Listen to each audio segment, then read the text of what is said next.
C'est comme ça qu'on nous appelle, le bricomarché de l'herbe.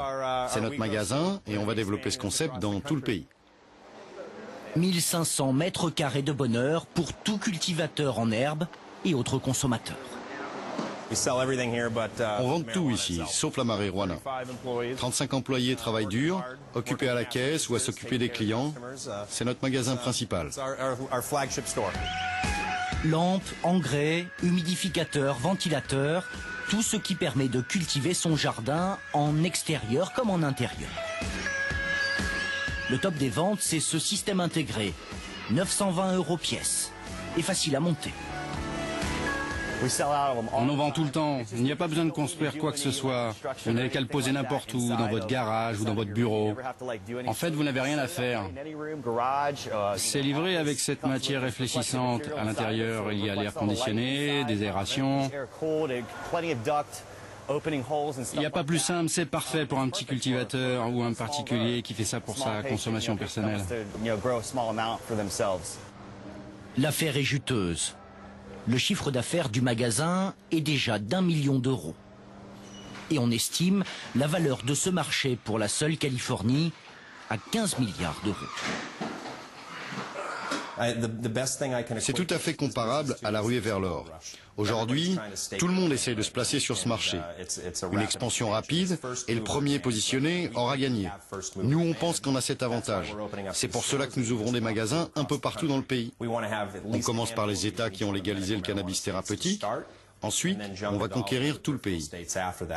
On a aussi l'intention de faire de notre compagnie une société cotée en bourse. On sera ainsi la première société liée à la marijuana thérapeutique à faire son entrée en bourse. Ce nouvel Eldorado se décline à l'infini. Coffee shop, boutique souvenir, où l'on peut trouver horloges, livres, mais aussi pipes et caleçons aux couleurs de la fameuse petite feuille. Le cannabis ici crée des entreprises et des emplois. Et qui dit emploi, dit formation. Il existe depuis 4 ans une université du cannabis, Oxterdam, contraction d'Auckland et d'Amsterdam. 6000 étudiants ont déjà suivi ces cours de formation. Horticulture, histoire, droit ou gestion. De quoi faire de vous de véritables professionnels. On apprend dans cette faculté du cannabis à exploiter toutes les qualités de l'herbe, comme dans ce cours de cuisine. J'aimerais vous montrer maintenant ma recette de beurre de marijuana. Il vous faut entre 70 et 80 grammes de cannabis. Vous les mettez dans une cocotte avec ce bon gros morceau de beurre. Le résultat, une mixture verdâtre, parfaite pour agrémenter les petits plats. Cette sauce est très bonne pour les ragoûts ou les spaghettis. En fait, elle peut se marier avec tous les plats en sauce. Le cannabis a toutes les sauces. L'homme qui en a eu l'idée s'appelle Richard Lee. Lui-même consommateur de marijuana à usage médical, son université, il l'a créée en pleine crise économique, persuadé de l'avenir de ce secteur. Regardez toutes ces petites annonces. C'est pour du travail. Elles concernent toutes des offres d'emploi liées au cannabis. Celle-ci, je l'aime bien. Elle est nouvelle. C'est pour de la glace au cannabis. Ça vous montre clairement l'importance de cette industrie. C'est quelque chose que nous avons compris. L'industrie du cannabis pouvait régénérer cette partie de la ville d'Auckland.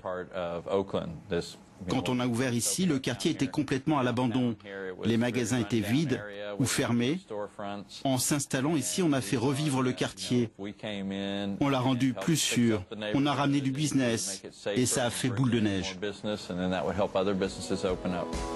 C'est ça qui est proprement stupéfiant. Le cannabis a boosté l'économie et a même fait chuter la délinquance de moitié. Ce n'est pas une hallucination. À la mairie d'Auckland, au service des impôts, on ne fume pas. Mais pour autant, la marijuana, on ne la boute pas. Auckland est la première ville du pays à avoir imposé une taxe spéciale sur le cannabis. Alors, quand l'inspecteur des impôts fait ses comptes, le bilan est on ne peut plus positif, l'herbe à la couleur verte des dollars. Notre budget s'élève à 340 millions d'euros. Le cannabis en représente 2%. Il génère plus de 4 millions d'euros de revenus chaque année pour la ville. Ce n'est pas rien, ça nous permet d'embaucher des policiers supplémentaires, de créer des bibliothèques, de réparer des routes, d'ouvrir les parcs au public plus longtemps et d'améliorer la vie de nos concitoyens. C'est bien pour la communauté. Premiers à avoir légalisé cette drogue douce pour un usage thérapeutique, les Californiens ont très vite été suivis. Aujourd'hui, 15 autres États ont adopté la même législation. Le cannabis est même devenu un enjeu national qui s'invite dans tous les débats publics. Dans cette émission, des hommes politiques de premier plan doivent répondre à une simple question. Avez-vous déjà fumé de la marijuana? Gouverneur Dean? Personne ne va répondre à cette question. John Kerry, oui ou non? Oui. Monsieur le député, oui ou non? Non, mais il faut décriminaliser. Un débat qui touche toutes les sphères de la politique. Même pendant la présidentielle de 2008, Barack Obama est interrogé en pleine campagne. Est-ce que je peux demander au candidat à la présidentielle s'il a déjà fumé du cannabis? Oui, je l'ai fait.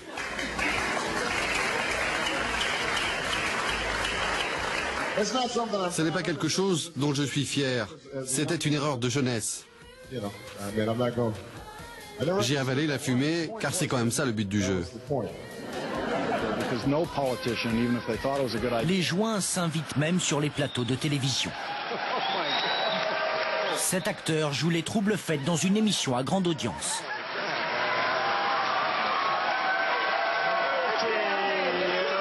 Une provocation pour promouvoir la légalisation pure et simple du cannabis.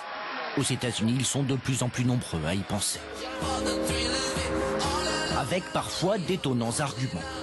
En Californie, cela permettrait de renflouer les caisses d'un État en faillite.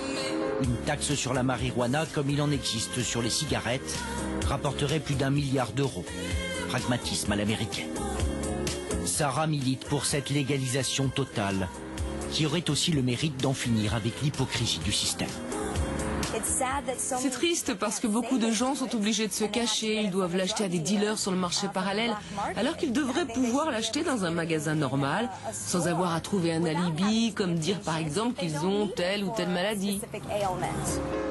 Fin 2010, les Californiens sont appelés à voter pour dire s'ils sont favorables ou non à la légalisation. Les débats se multiplient, comme ce soir dans un théâtre de Los Angeles. Sur scène, une quinzaine de participants, des militants pro-légalisation comme Sarah et une poignée d'opposants. Les débats sont parfois houleux. On est des adultes. Dans cette salle, il y a des gens qui fument des cigarettes, ici il y a de l'alcool. Moi je ne consomme ni l'un ni l'autre, je pense qu'on devrait réglementer le cannabis de la même manière que ces deux produits. S'il vous plaît, donnez-nous des règles, des lois, de la compassion, pas des arrestations. Enfin, vous savez, moi, je connais bien le sujet et je crois qu'on oublie un peu trop vite les dangers de cette drogue. Ok, parlons-en. Non, attendez, parlons-en, soyons réalistes. N'importe quelle substance a des effets positifs et des effets négatifs. La marijuana n'est absolument pas toxique. Personne dans l'histoire n'est mort d'overdose à cause du cannabis. Le plus important, c'est que la prohibition ne marche pas et ça ne marchera jamais. On a essayé depuis 1937 et ça ne marche pas. La preuve, avec cette opération des forces antidrogue américaines dans la forêt de Mendocino. En quelques heures, ces hommes vont arracher des milliers de plants illégaux de marijuana. En 2010, les commandos ont détruit 5 millions de plantes dans cette région, 2 fois plus qu'en 2009. Les trafiquants sont de plus en plus nombreux et de mieux en mieux organisés. Regardez ce tuyau d'irrigation. Je vais le couper. Et ça, c'est l'eau qu'il détourne des rivières pour irriguer ses cultures. Aux États-Unis, la guerre contre la drogue est loin d'être gagnée. La consommation de cannabis s'envole d'année en année. 31 millions d'Américains admettent aujourd'hui avoir fumé pour le plaisir. Il n'était que 6 millions dans les années 60.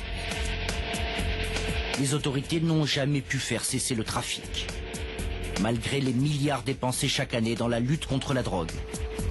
Octobre 2010, à Tijuana, à la frontière du Mexique, la presse est convoquée pour filmer une saisie record de cannabis destinée au marché américain.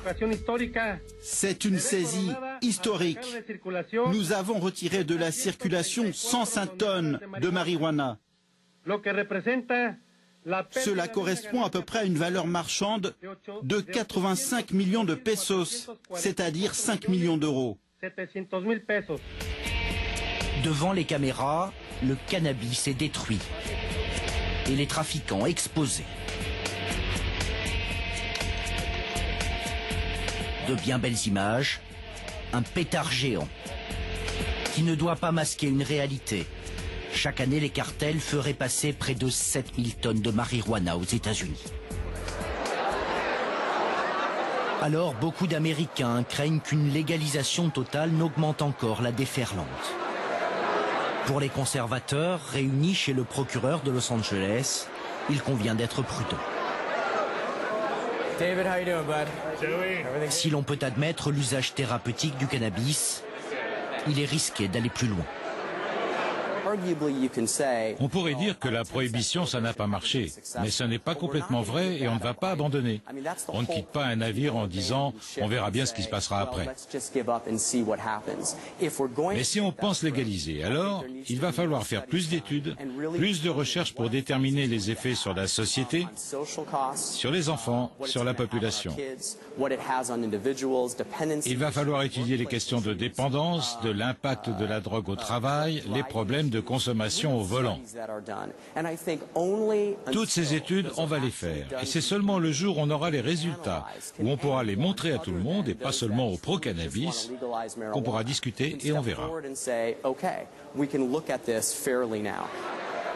En attendant, ils ont sorti l'artillerie lourde pour torpiller la proposition de légalisation du cannabis avec des spots de campagne télévisés.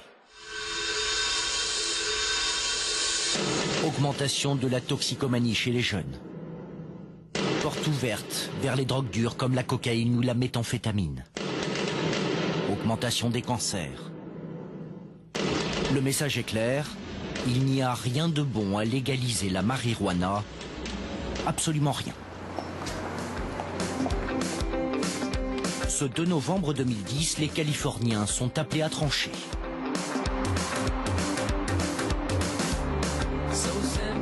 Ce matin, à Los Angeles, Sarah est pressée d'accomplir son devoir citoyen. L'enjeu est de taille et pourrait créer une onde de choc aux États-Unis.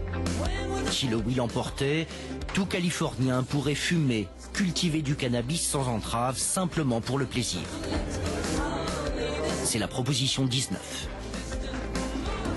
Voilà, c'est la proposition 19, je coche oui. Ça y est, c'est officiel. J'ai voté pour. Je me sens comme un enfant dans un magasin de bonbons. Merci d'avoir voté. Je suis tellement excitée. Merci, merci à tous. Bye bye. Mais ce soir, chez les pro-cannabis, on fête la défaite. Le non l'a emporté avec 55% des voix. Pas question pour autant de dramatiser. Le débat a été lancé et pour ces militants, c'est déjà une victoire. Je ne dirais pas que c'est une défaite. On a planté une graine dans la tête des gens. On va continuer, on réécrira le projet de loi. On va trouver une autre manière pour convaincre ceux qui ont dit non. On finira par les rallier à notre cause. Rendez-vous donc à la prochaine élection en 2012. En attendant, Sarah et ses amis ont tout prévu pour se consoler. Elles ont avec elles ce qui restera pour l'heure un médicament, ces gâteaux au cannabis. On les fait avec des crackers, des carottes et différentes graines de citrouille, de soja, de marijuana et puis de la noix de coco. Ça en fait des petites boules de bonheur. Vous en voulez? C'est gentiment proposé. Mais consommer de la marijuana pour le plaisir est encore illégal. Alors nous avons sagement décliné. Elle s'en moque. elles ont leur ordonnance.